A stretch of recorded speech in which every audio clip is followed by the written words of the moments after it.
Nessa aula eu vou comentar a situação de inexistência do edital da carta convite ou da minuta. Já comentei na aula principal, na aula anterior, que a falta de edital é um cenário não usual, né? Ele é exigido licitação por questões legais. Então eu vou tratar mais especificamente da falta de documentos, como carta convite, minuta de contrato ou qualquer coisa do tipo, no aspecto privado, né? Um contratante e um contratado na iniciativa privada.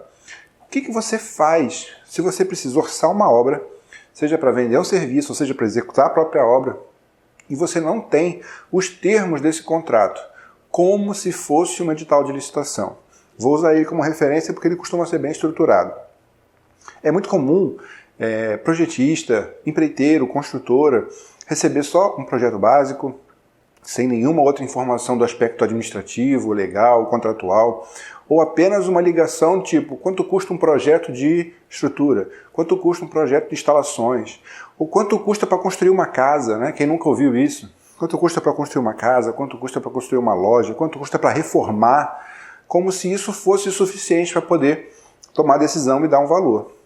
E o mais interessante é que depois de uma pergunta dessa você faz uma cara meio de paisagem e você passa por incompetente, como se fosse uma coisa trivial. E realmente, para quem é leigo, é simples.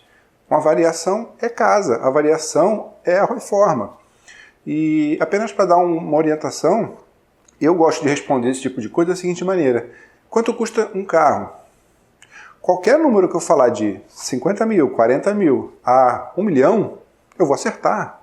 Então é a mesma coisa para o serviço, é a mesma coisa para a construção.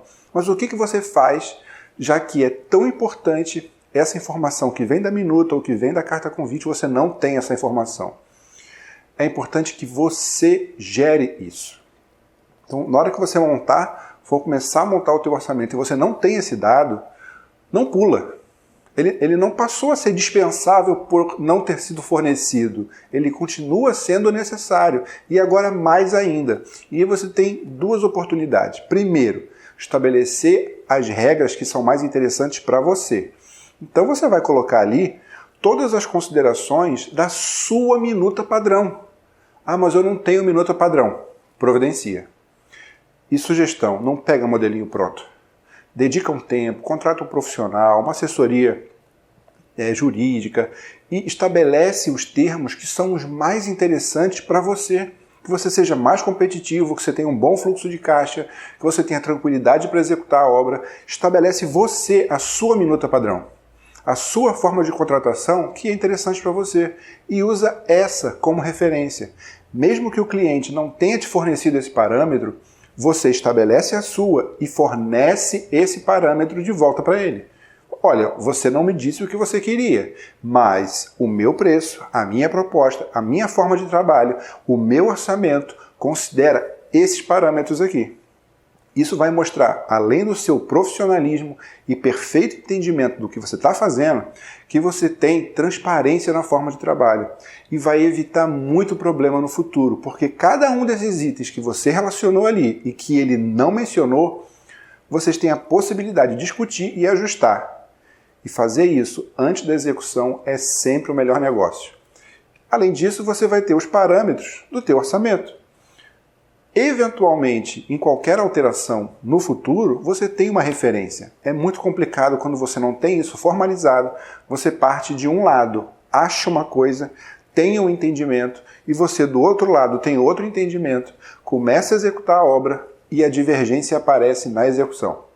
Não é saudável para nenhum dos dois lados.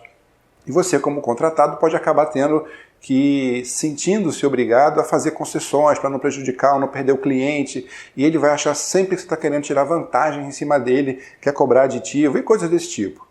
Tudo isso evita-se com uma definição clara e completa dos termos do contrato.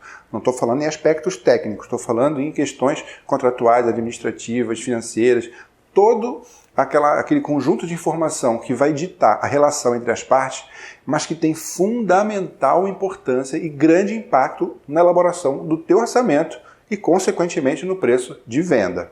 Então, se não tiver esses dados, você apresenta os seus. usa os seus critérios como parâmetro. Isso vai mostrar que você está preocupado com a relação comercial, que você está preocupado com a execução da obra dele ou com o andamento do projeto dele, e vão ser obrigados a sentar e discutir isso antes que o problema aconteça. E você tem ali todos os parâmetros para montar o teu orçamento. Eventualmente, um ponto ou outro sendo alterado a pedido do cliente, você sabe exatamente aonde no seu orçamento você precisa ajustar para se adequar a essa realidade. Então, não existindo minuta, carta convite, edital, esse tipo de coisa, não pula. Tenha o seu e use o seu como parâmetro.